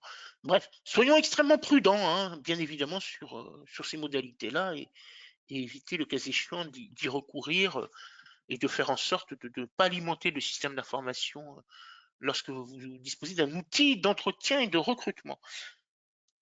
Maïla, y a-t-il des questions sur cette partie-là, ou ces deux parties-là? Oui, il y avait oui, sur la première partie, enfin en tout cas qui arrivait au moment de la première partie, les salariés qui étaient en contrat belge ont eu un solde de tout compte, dont leur congé par la filiale belge avant de passer en contrat français. Cela veut-il dire que nous ne sommes pas en conformité?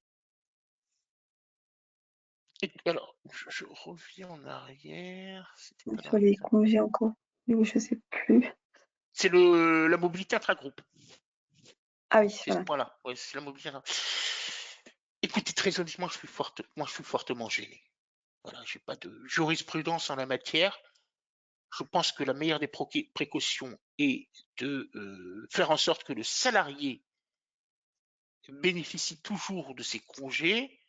Ça signifie, alors l'hypothèse est que dans le cas que vous venez d'énoncer, est-ce que le risque n'est pas, alors là, je veux dire que je renvoie à la jurisprudence des juridictions belges compétentes en la matière, ce que je n'ai pas. On pourra se renseigner, bien évidemment, n'hésitez pas à nous solliciter, mais on pourra se renseigner chez nos collègues belges. Mais c'est un élément supplémentaire pour ce salarié-là d'estimer, et notamment l'absence de convention tripartite, qu'il n'y a pas de mobilité juridiquement, que les conditions nécessaires à la validité juridique d'une mobilité intragroupe ne sont pas réunies, et qu'il convient d'analyser le départ de l'employeur 1 comme une rupture du contrat de travail, et donc de licenciement dépourvu de cause réelle et sérieuse. à mon sens, il faut bien évidemment se prémunir de ce risque-là. Donc je vous renvoie à la jurisprudence des juridictions belges en matière de droit du travail pour avoir un éclaircissement plus important. Je vous ai dit pourquoi les choses en droit français et conformément au droit européen, au droit communautaire, elles devraient être tout autres. Il y a un risque. Voilà, c'est tout ce que je peux dire, c'est qu'il y a un risque, en l'occurrence. Et je ne sais pas comment le rattraper. Parce que vous avez... Sauf bien évidemment dire aux salariés, ben, finalement, on va rétablir le compteur, on va réalimenter les congés payés, tu auras le droit à des congés payés, mais comme tu as déjà perçu comme tu as déjà perçu l'indemnisation y afférente, ben, tu as le droit à des congés payés, mais au moment où tu vas les prendre, tu n'auras pas d'indemnisation, puisque l'indemnisation a déjà été versée. Voilà, possiblement comment les choses peuvent être rétablies, parce qu'il ne va pas se recevoir deux indemnisations, et on ne va pas lui demander de rembourser les indemnités compensations de congés payés perçues au moment de son départ. Mais c'est une façon de régulariser la situation, puisqu'au moins on aura la preuve que le salarié a usé de ses droits absolus et inaliénables de repos et de congés payés. Voilà, si on y a peut-être une solution à imaginer à cette problématique. Y a-t-il une autre question, Maïla? C'était la seule question. C'était la seule. Parfait, merci bien. Donc, dernière. Alors, excusez-moi, bien évidemment. Tout cela. Dernier volet, c'est la jurisprudence avec deux décisions ici d'importance. Toutes les deux de la Chambre sociale, la Cour de cassation, du 24 avril, de mémoire la suivante également. La première concerne la conciliation prud'homale et la clause de non-concurrence, pour rappeler que la phase de conciliation prud'homale est une phase préalable à tout jugement au fond. Bah, si vous avez connu quelques contentieux prud'homaux avec d'ex-salariés, vous connaissez la procédure. Elle a pour objet, cette phase de conciliation, d'aboutir à un rapprochement des parties et une recherche de conciliation. Et si, bien évidemment, cet objectif-là est atteint, eh bien, nous avons un règlement du litige qui se fait sous forme de transaction. C'est-à-dire qu'un document, un procès-verbal qui établit le rapprochement, la conciliation et les concessions réciproques. La concession réciproque, on les connaît, hein, c'est une indemnisation forfaitaire, très généralement, et puis l'abandon de toute procédure judiciaire à l'encontre de l'employeur, ce qui règle définitivement le litige et les litiges à venir, sans doute, bien évidemment, le risque de litige à venir sur le sujet. Donc on rappelle que, bien évidemment, tout cela fait l'objet d'une conciliation transactionnelle qui doit comporter un certain nombre d'éléments, dont je viens de dire, notamment cette indemnité forfaitaire globale et définitive couvrant la totalité des demandes du salarié. Est-ce qu'elle couvre ou pas la question de l'application d'une clause de non-concurrence, alors que cette question-là n'était pas partie au litige initial? Le salarié ne contestait pas la clause de non-concurrence ou l'exécution de la clause de non-concurrence. Il contestait, bien évidemment, la rupture du contrat de travail. Est-ce que la conciliation transactionnelle peut comprendre la résolution de la clause de non-concurrence? Pour les juges, cours d'appel et cours de cassation, la réponse est oui. On peut aller au-delà dans cette conciliation transactionnelle, au-delà des seuls points litigieux qui ont donné lieu à l'introduction d'une procédure judiciaire. Le fait est, c'est que tout dépend du caractère généraux ou pas des mentions et donc de la rédaction de la transaction. Si elle comprend bien évidemment la solution, la résolution de tous les points, y compris une indemnité forfaitaire sur tous les droits dont pourrait se prévaloir le salarié, eh bien, il y a extinction de la clause de non-concurrence, ou en tous les cas, elle a été indemnisée, la clause de non-concurrence, par cette indemnisation forfaitaire. Ça signifie que le cas échéant, s'il avait été établi initialement un versement périodique de la contrepartie financière, ben, le salarié sera obligé de la respecter et son indemnisation sera inscrite dans cette indemnité forfaitaire globale. Encore une fois, bien évidemment, toute l'extrême importance de la qualité rédactionnelle des clauses et des dispositions de la transaction, je ne cesserai de le dire parce que vraiment, considérer qu'une transaction résout tous les litiges de manière définitive dans leur globalité et les différends existants et à venir avec le salarié est une erreur. Nous avons déjà eu l'occasion de le dire à plusieurs reprises, nonobstant bien évidemment le régime social et fiscal qu'il convient de réserver à toutes les sommes qui sont inscrites, je dis toutes parce qu'il peut y en avoir plusieurs, hein, il n'y a pas forcément qu'une indemnité forfaitaire globale, mais à toutes les sommes qui peuvent être inscrites dans une transaction. Donc soyons extrêmement précautionneux. Bon, il est vrai qu'à chaque fois que nous avons connaissance d'une telle transaction, un tel protocole transactionnel, chacune des parties est généralement accompagnée d'un avocat. Mais, et encore là, on a parfois sur certaines rédactions des interrogations. Voilà, même nous, parce qu'on s'étonne de contradictions entre parfois la qualification des sommes et le régime social et fiscal que souhaitent leur voir appliquer les parties. Il y a des contradictions qu'on ne saisit pas, mais bref. En tout état de cause, on se limitera bien évidemment à ce que nous demande le client et on appliquera un régime exonératoire ou pas, sans en venir à interpréter bien évidemment le protocole transactionnel. Voilà, télétravail, égalité des droits, là aussi c'est un sujet assez intéressant pour rappeler les droits des télétravailleurs et l'égalité de traitement qu'il convient de leur réserver avec les salariés sur site. Je reprends ici l'article 1222-9 du Code du travail. Voilà, je n'ai pas indiqué de l'alinéa, je crois que les 5 ou 6, mais vous le retrouverez aisément. Pose un principe d'égalité. La question est de savoir si c'est un principe d'égalité absolue et intangible. Il nous dit la chose suivante, que le télétravailleur a les mêmes droits que le salarié qui exécute son travail dans les locaux de l'entreprise. Est-ce que ça signifie que je dois accorder aux télétravailleurs de manière absolue, stricte, rigoureuse et sans limite les mêmes droits que ceux accordés aux salariés sur site? Eh bien, pas forcément. Pas forcément. Dans cette décision du 24 avril, la Cour de cassation a eu à examiner le contenu d'un accord collectif en ce qu'il instaure une indemnité de cantine fermée. Alors que s'est-il passé? Il se trouve que la cantine dont pouvaient jouir pour leur pause repas les salariés sur site a été fermée.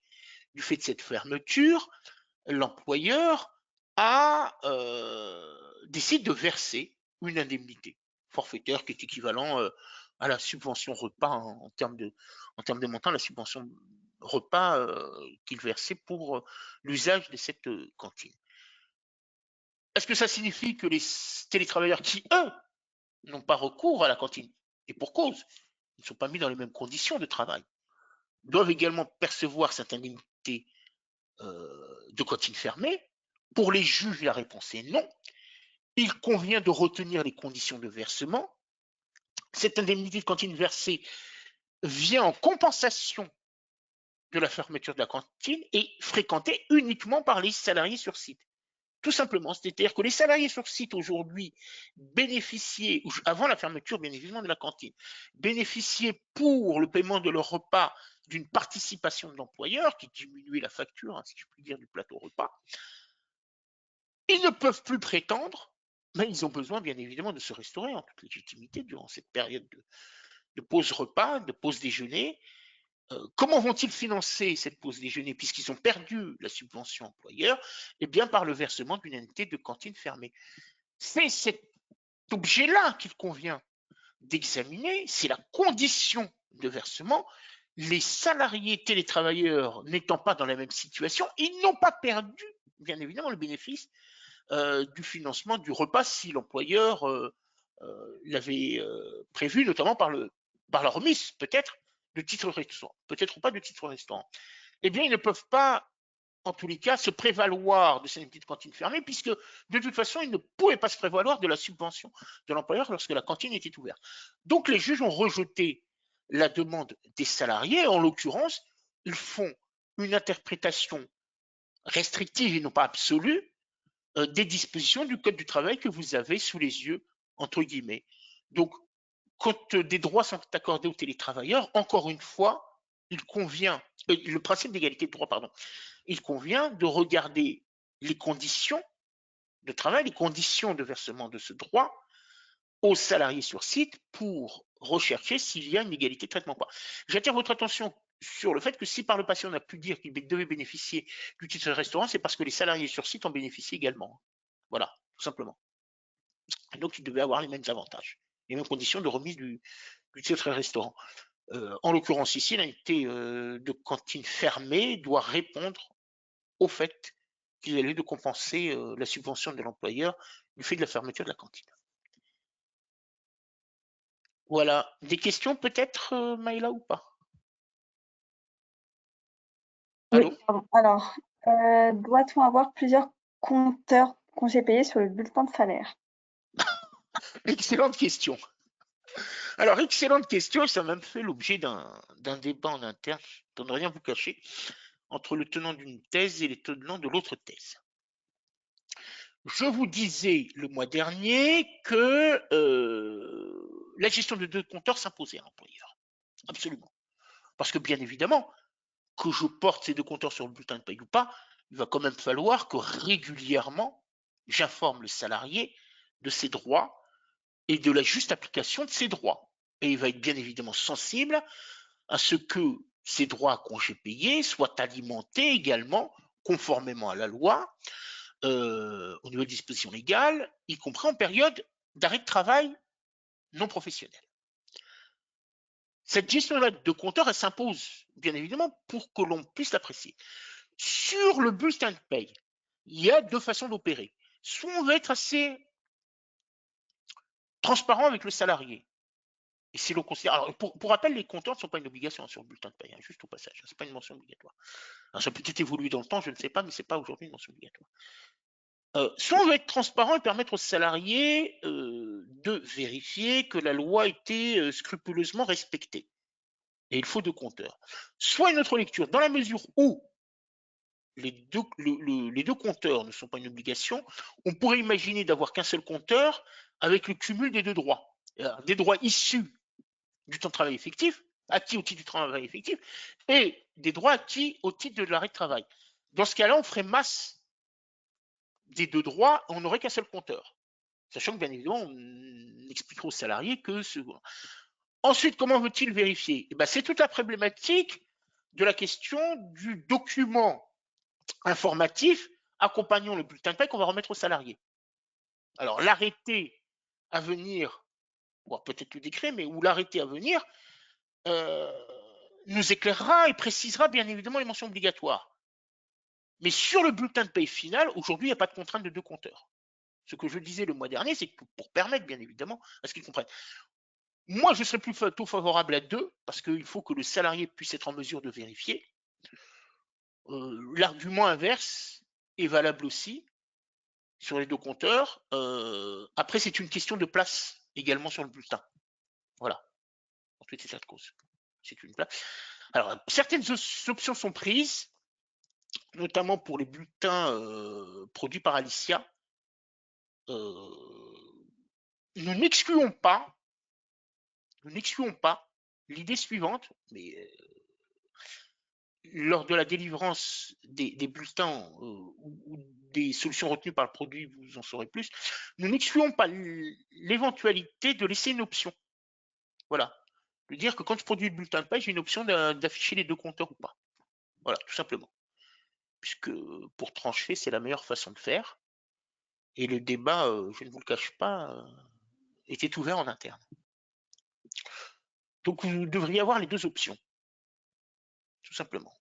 Sachant alors, pendant que j'y suis, c'est que pour les bulletins Alicia, je vous confirme l'information délivrée le mois dernier et qui est la suivante, c'est que il y aura attribution des congés payés au titre d'arrêt maladie pour tout arrêt maladie débutant à compter du 1er juin de cette année. Ça signifie que le bulletin de paye sera alimenté de ces droits-là. C'est le bulletin de paye du mois de juillet, compte tenu de la période de recueil M-1. Voilà ce que je vais vous dire pour ce qu'il en est des bulletins de paye Alicia, qui sont les plus nombreux chez nous. Et puis, précision vous sera faite lorsque on délivrera un peu l'accompagnement des solutions et des options retenues dans le système d'information de l'option de l'affichage de bulletins de destination du salarié. Mais en tout état de cause, il y aura quelque part les deux compteurs à destination de l'employeur, bien évidemment. Lui a besoin de savoir, vous, en tant que client, vous avez besoin de savoir, bien évidemment, les droits. Maëla, d'autres questions? Oui, une question. Du coup, les tickets restaurants sont dus aux télétravailleurs? En interrogation. Oui, si les salariés en établissement en bénéficient, la réponse est oui. Voilà, la réponse est oui. Ils doivent être remis aussi. Mais ça, c'est quelque chose qu'on avait traité anciennement, notamment à l'époque du Covid de mémoire. Peut-être qu'il y a des éléments complémentaires tirés de la jurisprudence et de la position de l'URSSAF. Ça, je me souviens très bien. Autre question, Maëla? Peut-être c'est la dernière? Pas d'autres questions, ouais, c'est la dernière. Très bien. Oui. Merci grandement. Je vous rappelle, alors, 1, c'est un rappel, 2, c'est une information.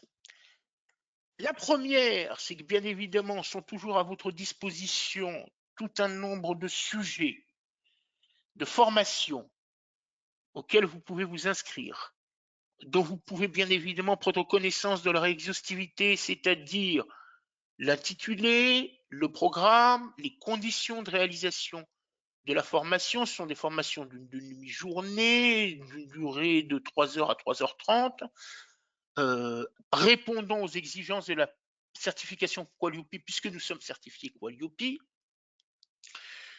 Je vous rappelle, bien évidemment, vous pouvez les étudier, les examiner sur notre site www.sdworks.fr/fr-du6fr/formation, et que si vous avez des questions sur le sujet, n'hésitez surtout pas un seul instant à nous solliciter à l'adresse que vous avez ici, taxandlegal-8fr@sdworks.com. Nous serons très très heureux de pouvoir vous y répondre, et la consultation de ces pages ne vous engage strictement à rien, mais vraiment à rien.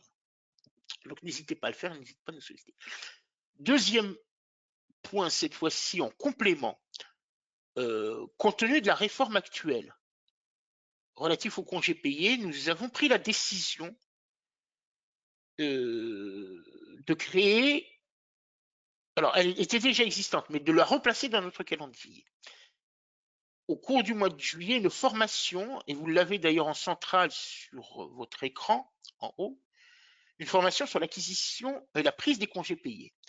Alors déjà existante, cette formation-là sera complétée, bien évidemment, du sujet d'acquisition, arrêt de travail et congés payés, et au-delà du temps qui nous est imparti, qui nous est laissé pour une session telle que celle que nous vivons actuellement, bien évidemment, nous reviendrons sur la totalité, l'exhaustivité des modalités d'acquisition et de prise des congés payés. Les deux volets. Le premier volet va être bien évidemment compléter des nouvelles règles, mais il tiendra compte des règles déjà existantes. Donc nous examinerons dans le détail la totalité des conditions, modalités, alimentation du décompteur, etc., au titre de l'acquisition, et dans une seconde partie, tout ce qui va concerner la prise. Et bien évidemment, la prise, également compléter des nouvelles règles concernant le report de ces congés, les conditions de prise. Voilà, il y a un certain nombre d'échanges. Quand on parlait du report, par exemple, des 15 mois, ou du report même en dehors des 15 mois, c'est que le salarié a le droit à un report, et l'employeur doit l'en informer dès la reprise d'activité, mais l'employeur avait déjà fixé des périodes de fermeture d'établissement. Quelle incidence de la fermeture d'établissement sur l'usage du droit au report, par exemple. Bon, bref. Voilà, alors quand on posait la question de savoir tout à l'heure quelles étaient les autres questions, l'éclaircissement qu'on pouvait également attendre de la DGT, celle-ci m'échappait également, l'incidence de la fermeture d'établissement durant la période estivale, ou pour la 5e semaine au dehors de la période estivale. Voilà, donc là aussi, hein, c'est bien évidemment le programme de cette formation a été mis à jour, et elle a été programmée début juillet. Maïla, tu peux peut-être me redonner la date parce que je ne l'ai plus à l'esprit. 2 juillet, Le 2 juillet, merci, je te remercie. pour les congés payés. Le 2 juillet, c'est un mardi. J'ai eu Donc, une question en dernière minute. oui. Est-ce que le logiciel de paye va calculer automatiquement les CP acquis lors de la maladie entre le 1er juin 2023 et le 31 mai 2024? Non. Alors, non, alors, attendez, il faut répondre. Je corrige mon propos. Je corrige mon propos. À dire vrai, je vous dis non, j'ai peut-être répondu trop hâtivement. À dire vrai, nous avons séquencé ce projet-là en 3 parties. La première, c'est bien évidemment l'acquisition des droits des congés payés au regard des nouvelles règles. Ça fait partie d'un premier chantier. Le deuxième chantier, c'est toute la gestion des délais de report à une période qui, pour la délivrance d'un système d'information, compte tenu de l'avancée des travaux, qui est plutôt dernier trimestre 2024. Et s'agissant de la rétroactivité, ça fera partie d'un troisième chantier.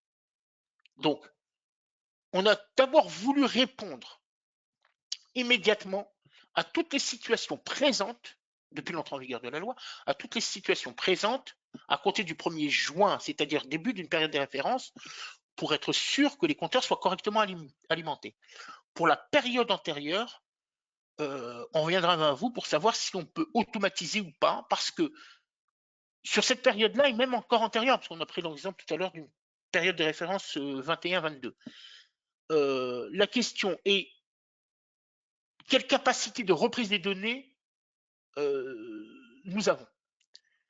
Et d'autant plus que si vous êtes nouveau client chez SDWorks, ça signifie que les données, on ne les a pas. On ne les a pas dans le système de paye et d'information. Donc, de manière automatique, je réserve la réponse. Voilà. Mais le chantier est en cours. Donc, excusez-moi pour avoir répondu trop rapidement non. Je réserve la réponse sur le caractère automatique ou pas. Mais nous y travaillons pour faciliter les choses, bien évidemment. On fera autant que possible, bien évidemment, les choses de manière automatique. Il ne s'agit pas d'alourdir, bien évidemment vos travaux ou vos tâches complémentaires. On fera en sorte que l'outil puisse y répondre du mieux possible. Maïla, peut-être une autre question ou pas? Une autre question. Pas d'autres questions. D'accord. Merci bien. Bon, la suivante a trait bien évidemment à cela. Autant pour moi. Il Oui. y a eu un commentaire de nouveau. Pour les absences maladie ou AT de juin 2023 à mai 2024, l'acquisition des CP sera dans ce nouveau compteur. Je ne sais pas si c'est une De- question ou pas, il n'y a pas de point d'interrogation. Alors, est-ce que tu peux répéter parce que j'ai pas compris la fin? Ah oui, il y a un point d'interrogation. Pour les absences Oui. maladie ou AT de juin 2023 à mai 2024, l'acquisition des CP sera dans ce nouveau compteur. Pas celui qui traite et qui gère la période qui débute au 1er juin 2024. Il le sera dans des compteurs ultérieurs avec des corrections qu'il convient de définir. Enfin, de définir les corrections, elles sont définies, mais des modalités correctives qui restent à définir. Donc, j'espère que normalement, vous aurez un compteur, en tous les cas attributif, de manière automatique avec les reprises, dans un avenir proche. Mais je ne peux pas vous donner un calendrier très exact et les modalités de reprise. C'est-à-dire que les modalités de reprise pourront-elles être faites de manière automatique, sans limite, dans les programmations du standard outil Alicia, ou est-ce que cela nécessitera éventuellement, bien évidemment, une participation de votre part? Pour l'instant, je ne peux pas répondre à la question. Mes collègues et les équipes produits travaillent sur le sujet et s'attachent essentiellement à ce que l'on puisse délivrer des compteurs conformes à la législation sur la période qui vient d'ouvrir, parce que je vous rappelle que lorsque le salarié tombe malade et qu'il revient, vous avez une obligation de délivrance d'informations et il faut qu'au moins que la délivrance de l'information soit juste en termes de droit acquis sur cette période-là. Voilà. J'espère. Alors, je fais remonter bien évidemment la question. Vos questions sont partagées avec nos collègues des produits. Et écoutez, si on peut y répondre au mois de juillet, on y répondra, bien évidemment. Alors, cette fois, Maëlia, est-ce qu'il y a une autre question? Oui, D'accord. Le second compteur commence l'acquisition au 1er juin 2024. Oui, enfin oui. Pour le compteur afférent aux arrêts maladie, oui, au 1er juin 2024. Absolument. Pour cette période de référence, hein. Donc, comme je vous l'ai dit, visuellement, vous l'aurez sur le bulletin de paie du mois de juillet compte tenu de la période de recueil M-1.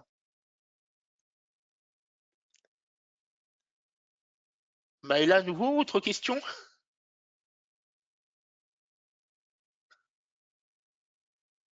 Non, apparemment non, sans doute non. Maëla? Pardon, mon micro était coupé. C'est tout, apparemment. Très bien, merci beaucoup. Donc, je vous rappelle, alors nous sommes le vendredi 7 juin, que notre prochaine édition aura lieu le vendredi 5 juillet à 9h30. L'invitation vous sera adressée. Et à ce moment-là, nous vous donnerons également tout le calendrier septembre à décembre 2024, c'est-à-dire pour les 4 derniers mois. Donc vous aurez compris que pour le mois de juillet, des précisions nouvelles, je l'espère, de la part de l'administration ou pas, vous seront délivrées. On fait remonter vos questions s'agissant de ce que délivrera également l'outil. On espère que l'on sera un peu plus précis. Et puis la rentrée sera bien évidemment assez chargée, notamment sur cette réforme IJSS. En l'occurrence, on donnera également peut-être quelques, si au mois de juillet nous les avons, ou au mois de septembre, quelques informations sur le prochain régime d'assurance chômage en ce qu'il est susceptible d'impacter votre gestion des ressources humaines. Voilà, je n'ai plus qu'à vous remercier grandement de votre participation, encore une fois de la qualité des échanges, de votre assiduité à notre rendez-vous mensuel. Nous en sommes très heureux.